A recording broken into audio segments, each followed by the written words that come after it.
Okay, so we continue our conference with the talk of Sergei Konstantinovich Lando, weight systems associated to Lie algebras.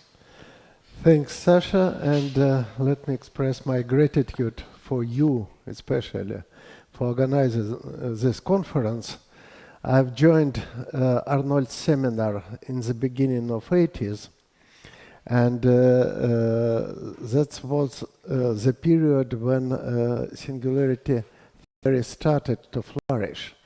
And during the next several decades, there was a lot of conferences in singularity theory, but now they are rare enough. And having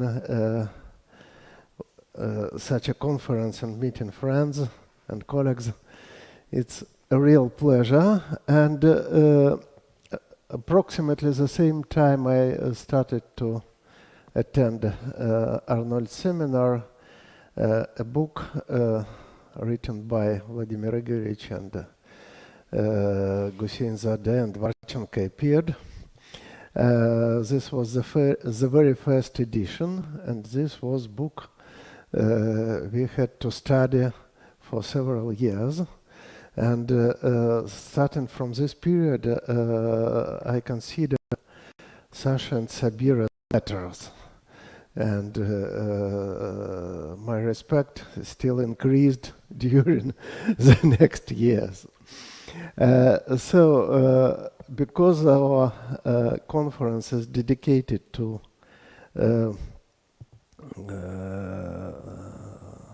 contemporary singularity theory, to modern singularity theory, I will speak about very recent work concerning weight systems associated to Lie algebras. Here is a list of very recent publications, mainly by my students and also myself and Maxim Kazaryan. These are published papers. These are papers also published, and these are papers on the archive, part of which are already submitted, but still expecting the submission. And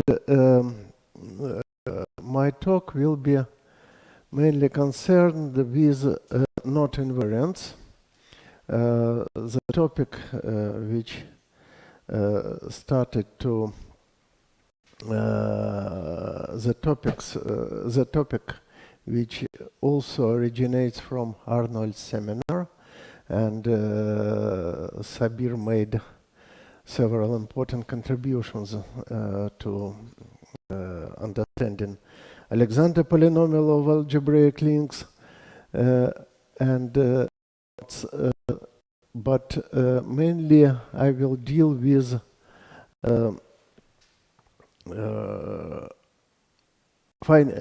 theory of finite type not invariants, initiated by Viktor Vassiliev. He also, his initial point of thinking was also singularity theory, and he studied the topology of the space of knots by considering the discriminant in this space, the discriminant consisting of singular knots, namely knots with singular points that are allowed to be only most simple singularities, those of transversal self-intersection of two branches of the same knot. So the first idea was that any not invariant taking values in a commutative ring admits an extension to singular knots according to Vassiliev, to what's called Vassiliev's Kane relation. And this extension is obtained by assigning a not invariant singular knot the value equal to the difference between two values, one corresponding to a positive resolution and the other to the negative resolution of a singular point. And it is an easy task to show that the result, if you have several singular points, then the result of the extension is independent on the order in which we resolve singular points. And the definition of Vassiliev theory is that of finite type not invariant, and not invariant is said to be of order at most 10 if its extension to singular nodes with more than n double points vanishes identically. Vassiliev has shown that each not invariant of order at most 10 determines a function on chord diagrams within chords. A chord diagram is an easy combinatorial object consisting of a circle and n pairs of points in it. And Vassiliev has shown that this function on chord diagrams should satisfy the so-called Vassiliev's four-term relations.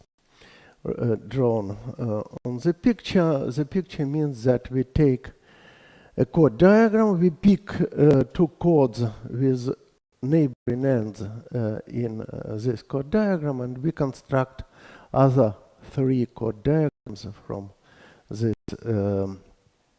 from the initial one in the way shown in the slide, where each of the four chord diagrams can have an additional number of other chords, which is one and the same for all the four pictures.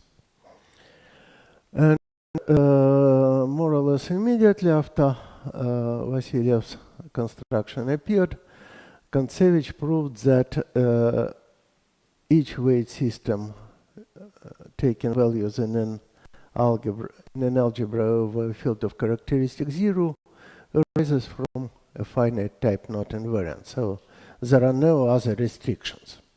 Vassiliev's four-term relations are the only restriction, and we call a function on chord diagrams satisfying this four-term relation the weight system. And so that the analysis, the study of finite type not invariants is more or less equivalent to the study of weight systems, functions on chord diagrams satisfying four-term relations. There are two main sources of weight systems. One of them is the graph invariants. We can associate a graph to a chord diagram, and graph invariants produce a variety of weight systems. And the other source is that of Lie algebras. This will be the main topic of my lecture. There is a serious difference between the two because graph invariants are rather easy to construct. They are easy to construct. It's very easy to define. There is a lot of well-known graph invariants, and many of them are indeed lead to weight systems. And they are really easy to compute, but usually they are not powerful. They distinguish not that many chord diagrams.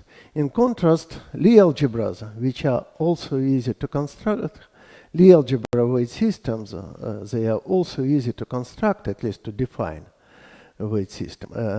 They are very powerful usually, but they are very difficult in computations.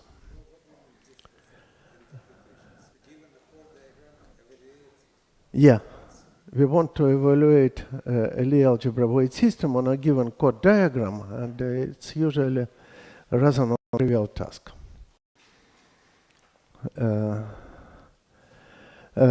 Where this construction arises from? In fact, the construction from Lie algebras.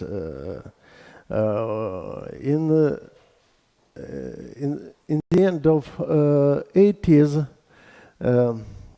Witten was trying to answer a question asked by Michael Atiyah. How can one interpret the Jones polynomial of knots in terms of quantum gauge theories? And Witten suggested to consider three-dimensional manifolds, for example, the sphere, and a vector bundle over the three-dimensional manifold, a G-vector bundle for a given Lie group G, and a G connection on this vector bundle. And then there is a Chern-Simons section. In this situation, and the holonomy of the connection along the cycle, along a knot, or a link in the three-dimensional manifold yields exactly. We need to integrate this holonomy over the space of gauge equivalence classes of connections, and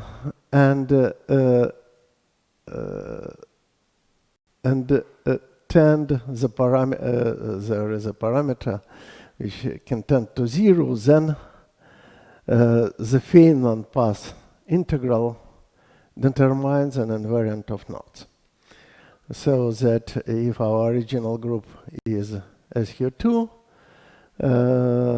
we obtain the Jones polynomial, or for SON we obtain Kaufman polynomial of knots, and many other polynomials can be at least defined in this way. Nevertheless, it's very difficult to compute these polynomials starting from this definition, but at least this gives an intuition, a physical intuition of what should be the result. Now, how this construction can be implemented on the level of weight systems and chord diagrams. Our initial data is a finite dimensional Lie algebra G of dimension D, and endowed with a non-degenerate invariant scalar product. For simplicity, I will consider all the Lie algebras over the field C of complex numbers, so that there will be no questions about positively determined scalar product, or so on. The invariance of the scalar product means that the scalar product of the Lie bracket of any pair of elements x, y, and the third element z is the same as x scalar product of Lie bracket of y and z. Now, in order to obtain the value of a weight system, corresponding to this data on a given chord diagram, we pick some orthonormal bases in the Lie algebra, orthonormal with respect to this scalar product. Then we take chord diagram, cut the circle at some point, develop the circle into a horizontal straight line, so that the chords become arcs on this straight line, and we write down the elements of the basis at the end, at the two ends of each arc. The one and the same element of the basis at each of the two ends of the arc. What we obtain is a word in the alphabet of the basis, and we take the sum of all these words over all possible ways to assign an element of the basis to an arc. The resulting element is belongs to the universal enveloping algebra of the Lie algebra. It's not. Is this some invariant when we move the cutting point of the circle, or do we take the sum over all? A theorem due to originally to Barnatan, probably, but in the form it's written in Kontsevich's paper, says that the result is independent of the choice of the orthonormal basis or of the choice of the cutting point, and it belongs to the center of the universal enveloping algebra, and it satisfies the four-term relations. So this is indeed a weight system.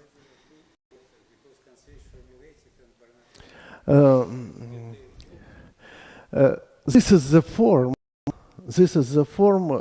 I know the theorem from Kontsevich. Kontsevich's paper. There it's written like that. It is obvious that. In fact, an equivalent statement was contained in Barnatan's paper, which precedes Kontsevich's one. But nevertheless, that's why I'm putting two names here. The theorem is indeed not complicated. But here we arrive at the main difficulty of the whole theory, because if you want to evaluate this system on a specific chord diagram, then we have to do computations in a huge non-commutative algebra, which is the universal enveloping algebra of the Lie algebra. And it is a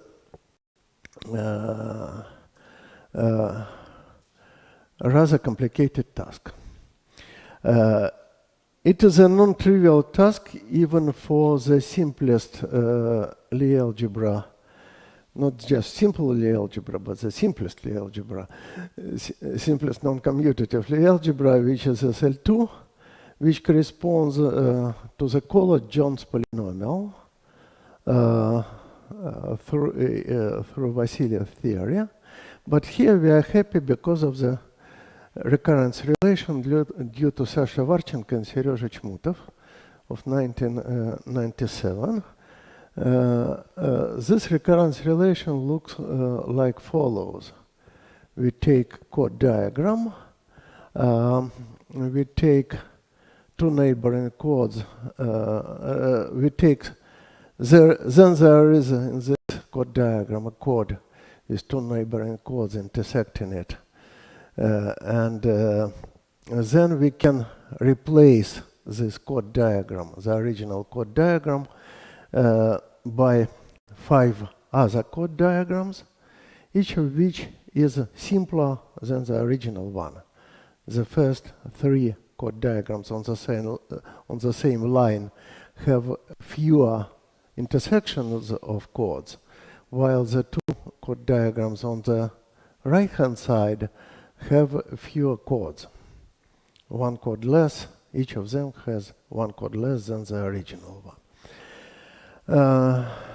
Nevertheless, in spite of the fact, let me mention, my result with Chmutov, who was another participant of Arnold's seminar, and a former student by Sasha Varchenko.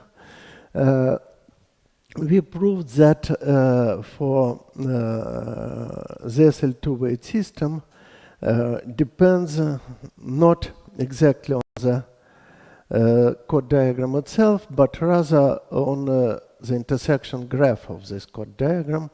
The intersection graph is constructed from a chord diagram by taking the chords to vertices, and two vertices are connected by an edge if and only if the corresponding chords intersect one another, meaning that the ends interlace along the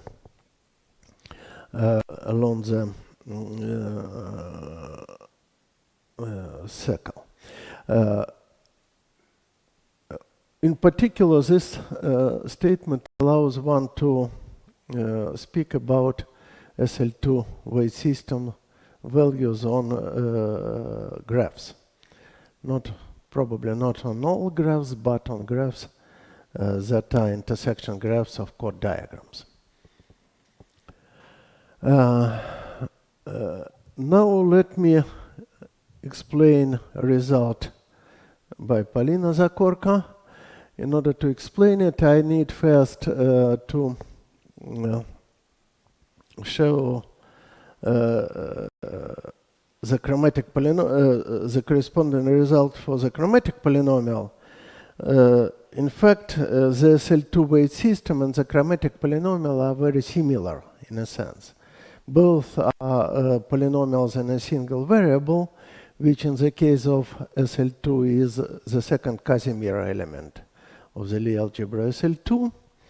And they are polynomials of degree n for a chord diagram of with n chords with leading coefficient 1 and so on. So forth, they are very similar in behavior, but still they are different. And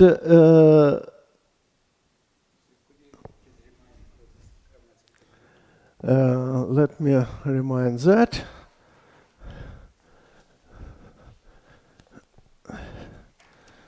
If you have a graph, then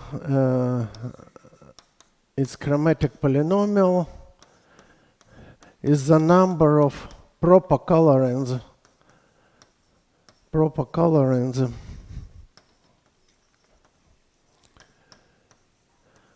of the vertices of G in C colors.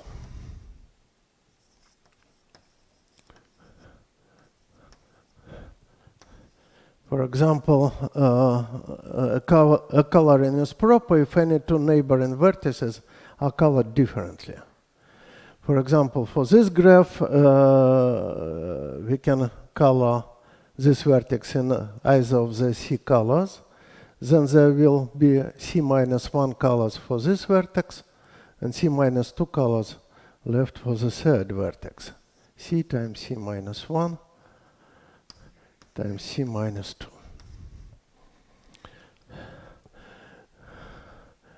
And it is easy to prove that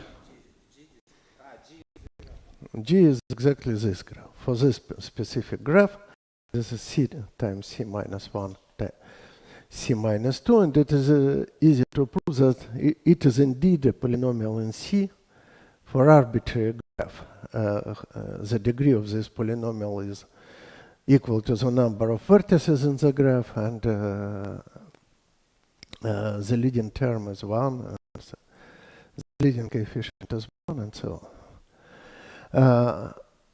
So for the chromatic polynomial of complete graph, this is a complete graph on 3 vertices. We can consider a complete graph on 4 vertices, and so on. It is clear how to compute the chromatic polynomial. It is the following factorial of C, nth following factorial of C. And there is an, but for the SL2 weight system, the situation is much more complicated. Even if we use Chmutov-Varchenko recurrence relations, the computations are rather non-trivial, and the answer is extremely non-clear. And in order to explain the answer, let me show how these generating functions for following factorials, that is for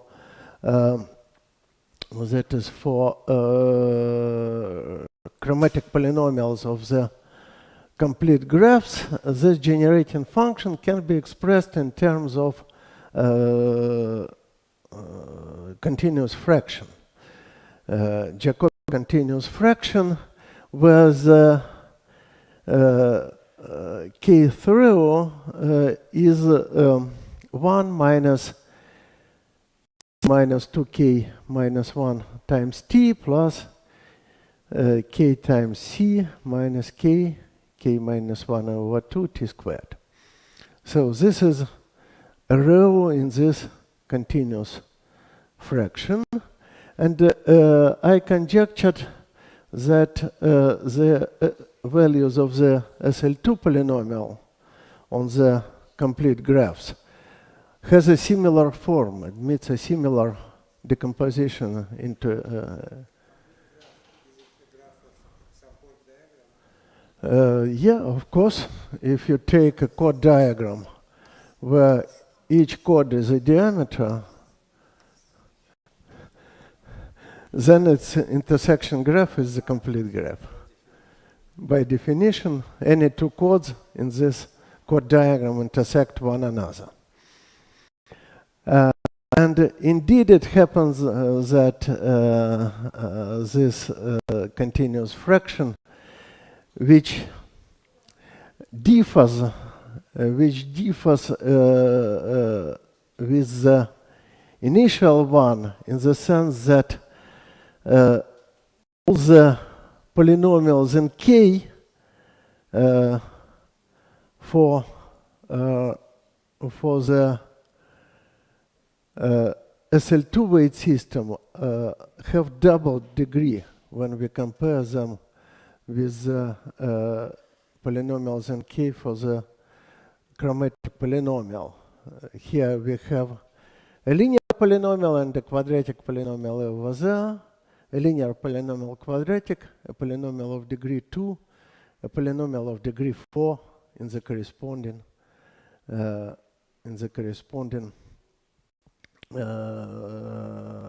term for the SL2 weight system. I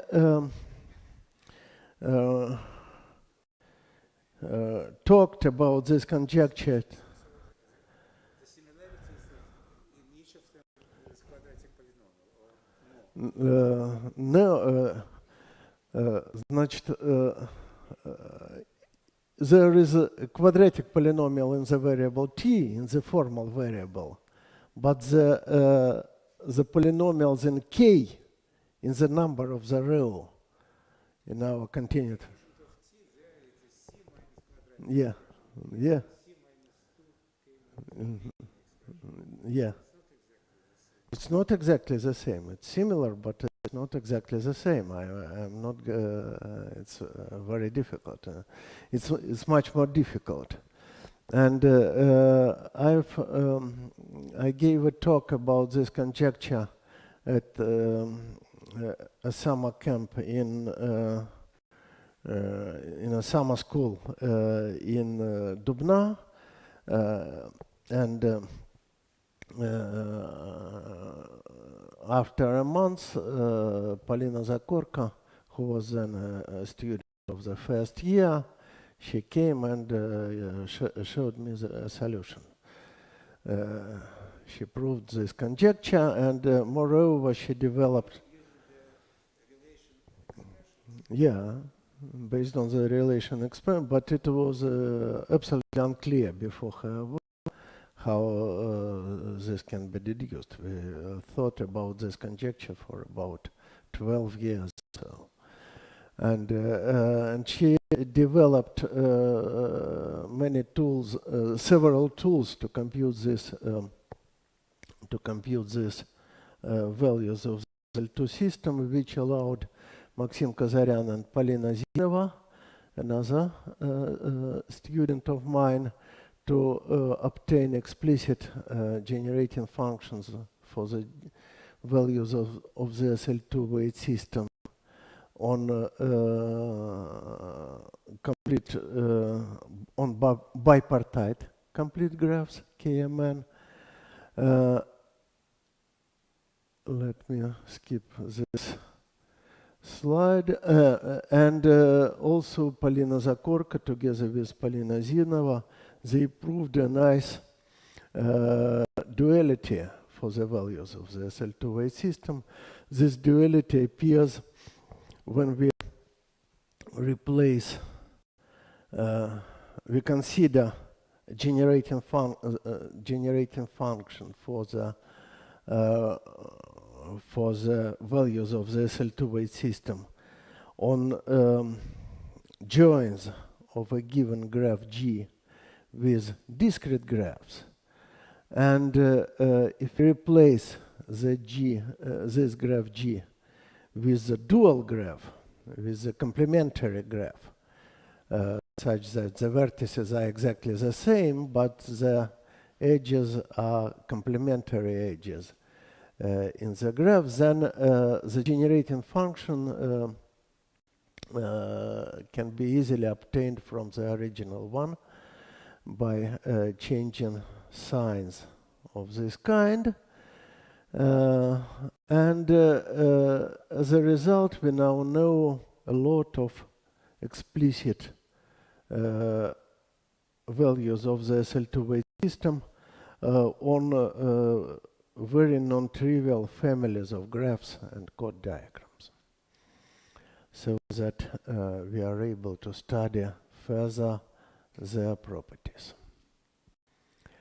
The problem with other Lie algebras is even more complicated, because there is there used to be no recurrence relation, and computing the values of a Lie algebra weight system starting from the very definition is, as I have already said, a rather computationally complicated task. This was like that before Kazaryan's idea appeared, which works for the Lie algebra GLN, and also it happened to work later for all other classical series of Lie algebras. And he constructed such a recurrence relation, starting by first extending the Lie algebra, the GLN Lie algebra weight system to arbitrary permutations from chord diagrams. In order to explain his construction, I need to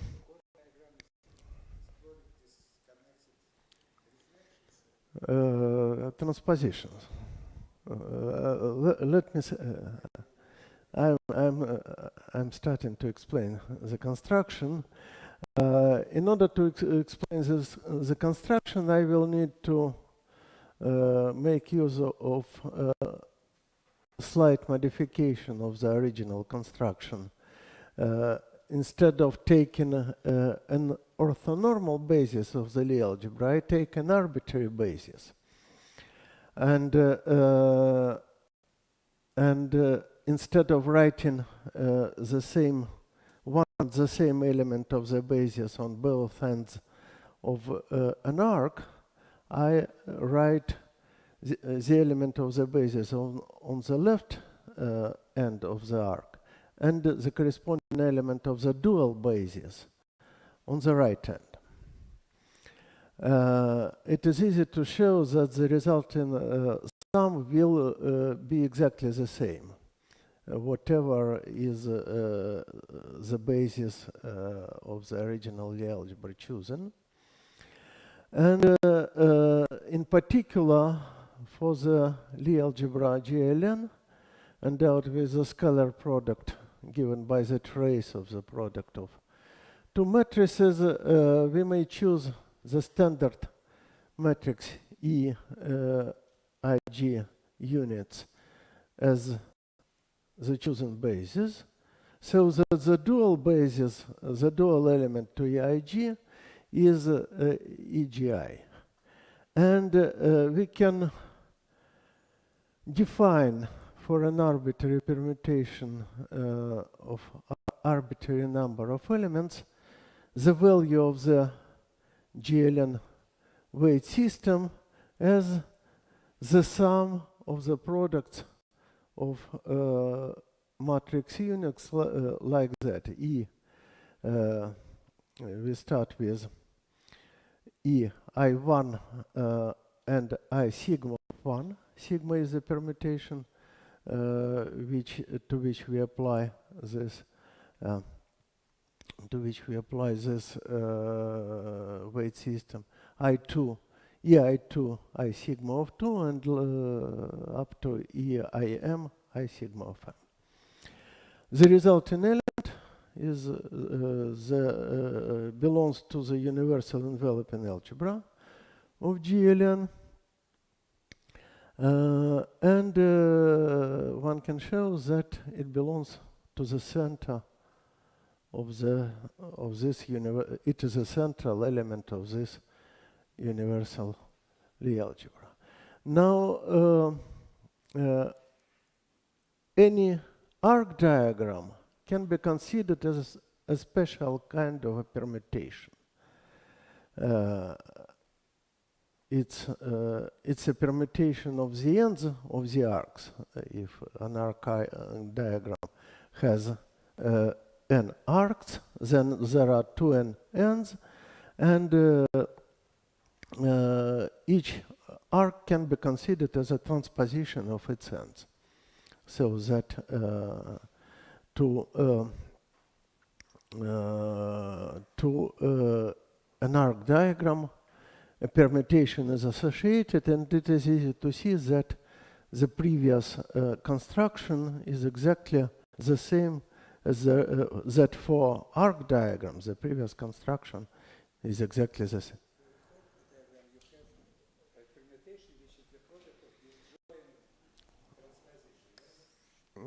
Disjoint transpositions, yeah. 1, 2, 3, 4, 5, 6. So that we have 1, 3, 2, 5, 4, 6. This is a permutation associated to a chord diagram, to an arc diagram. But cutting a chord diagram at different points, we obtain different arc diagrams, but nevertheless, the value of the weight system will be the same. Well, and yeah, it's true.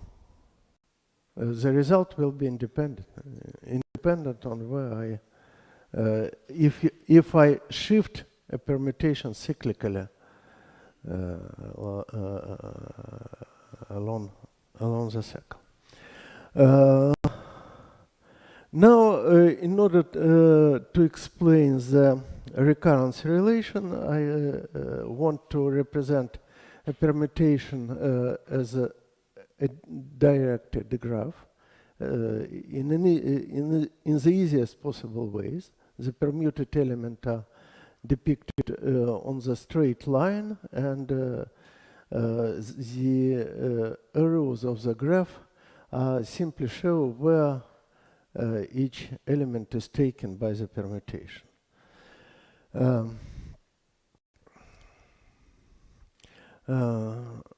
That's what I have already told, that chord diagrams are, or arc diagrams are permutations of the specific time, of the specific type. Now we may introduce general Casimir elements, CM of the elements of the universal enveloping algebra of GLN, which are just the values of WGLN on standard cycles of length m.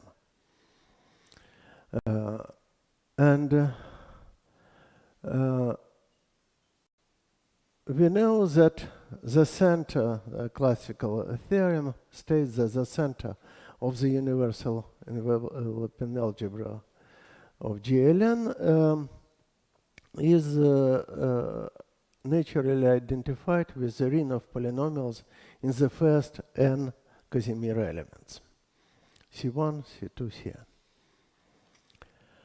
Cn.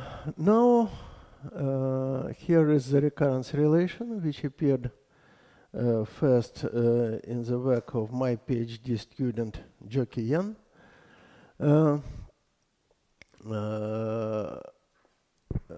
Which reads as follows. For the empty permutation, the value of WGLN is equal to 1.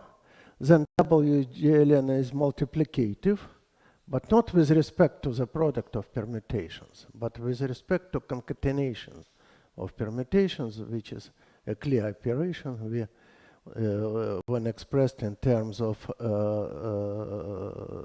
the graph of a permutation. We just glue together two graphs. This recurrence relation looks like follows.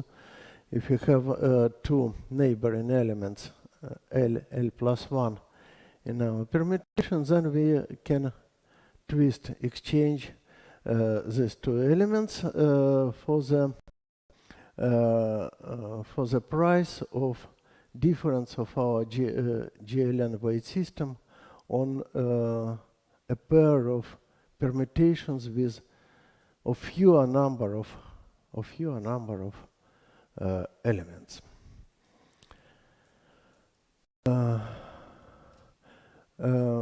This is a special case of the previous recurrence relation, which addresses the case when the two neighboring elements we are exchanging belong to the same cycle of the permutation, and one of them follows the other one along this cycle. And here is an example of computing the value of the GLN weight system on the cycle 1, 3, 2, which is not the standard cycle 1, 2, 3, but its inverse. And on the standard cycle, the result will be C3, while here we have C3 plus C1 squared minus n times C2.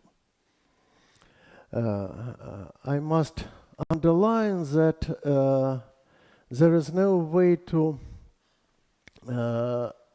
compute, to use this recurrence relation staying inside of chord diagrams. If you start with a chord diagram, then the two elements on the right side of the recurrence relation will have one element fewer, so they will not be involutions without fixed points. They will be permutations of more general kind. The recurrence relation implies an unexpected and immediate corollary, which asserts that all the GLN weight systems for specific specific values of n, 1, 2, and so on, can be combined into a single universal GL weight system, which takes values in the ring of polynomials in infinitely many variables, one of which is n, which is the rank of the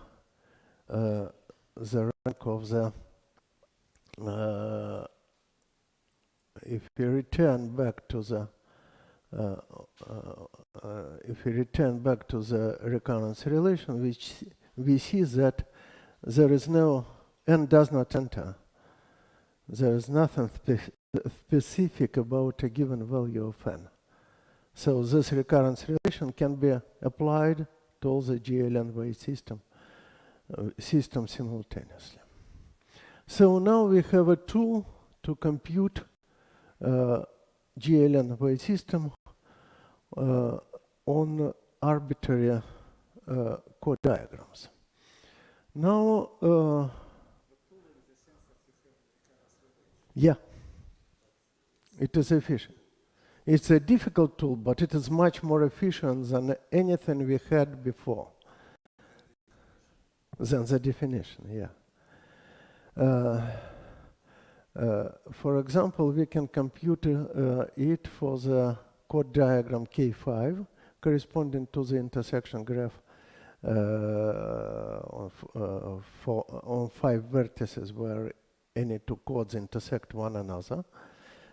This is probably what I have drawn here. I believe this is K5. And what we obtain is a polynomial in n, C1, C2, C3, C4. This polynomial has, I believe, 36 non-zero coefficients. And it is interesting to know what kind of information we can extract from this huge polynomial.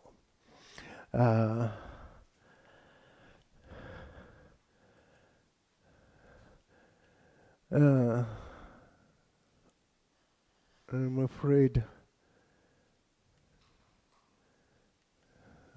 I should skip well, I do not have time to explain in detail interesting features of the but let me formulate a theorem. If we make a rescaling which replaces each Casimir ck by pk times n to the power k minus 1, then the resulting polynomial, which we can consider the polynomial in the variable n, the leading term of this polynomial becomes a Hopf algebra homomorphism from the Hopf algebra D of permutations, which I did not define, to the Hopf algebra of polynomials in CP1, CP1, P2, and so on. The variables P1, P2, and so on. So we can consider this universal GL weight system as a one-parameter deformation of a Hopf algebra homomorphism, which this statement belongs to Nadia Kodanyova, myself, and Maxim Kazaryan. For me, it seems to be rather important because it makes it associates the structure of Hopf algebra with the GL weight system. Now,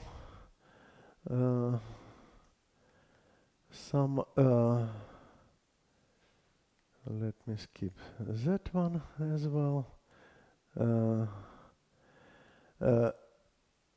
A similar construction of weight system from Lie algebras can be done also from Lie superalgebras.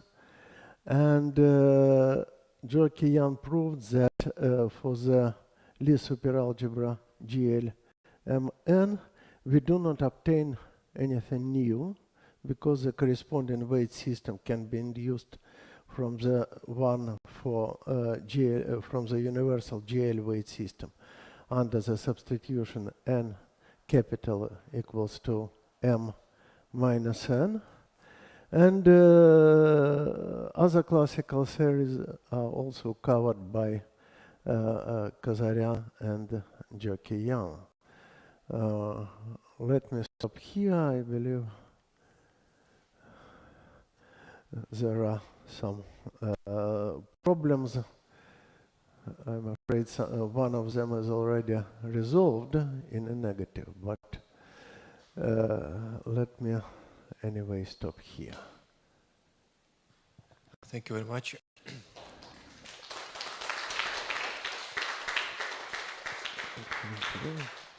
Are there any questions?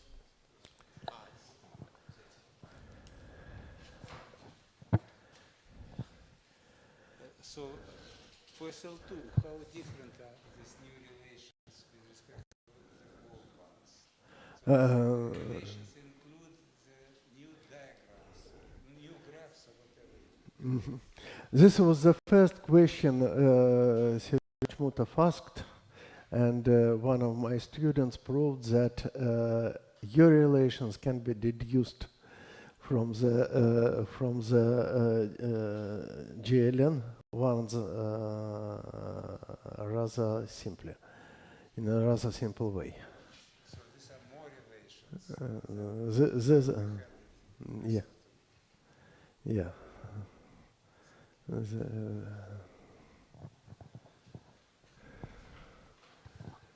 Other questions?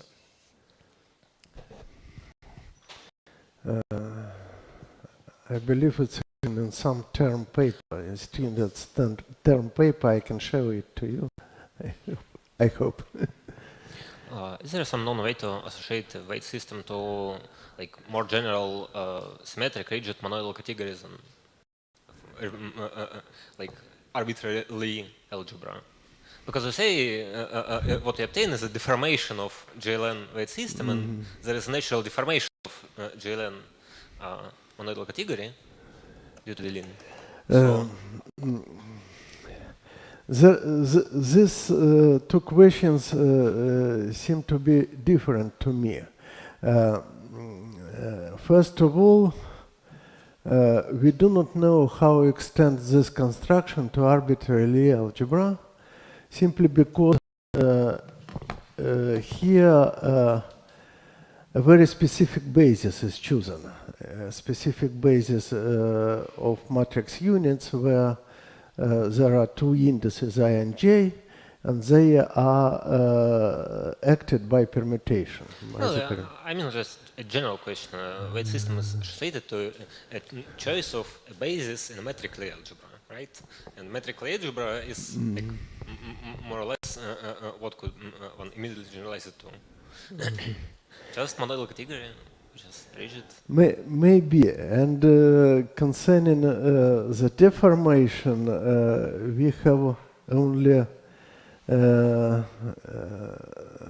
we just only began to study to understand this universal GL weight system as a one-parameter deformation of a Hopf algebra homomorphism, and at the moment it is unclear how it can be related, for example, to quantum pairs or things like that.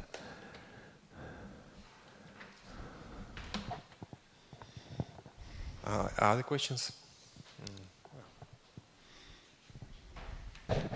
Is there a purely invariant definition of this weight system where you do not need to take a basis, just start with a Lie algebra with a quadratic form? No, that's what I have told already. We make use of an explicit choice of a specific basis. Of course, the result is independent of this choice, but we do not have any independent definition. So no at all? At the moment, no. Okay, thanks. More questions? If not, let us thank the speaker again.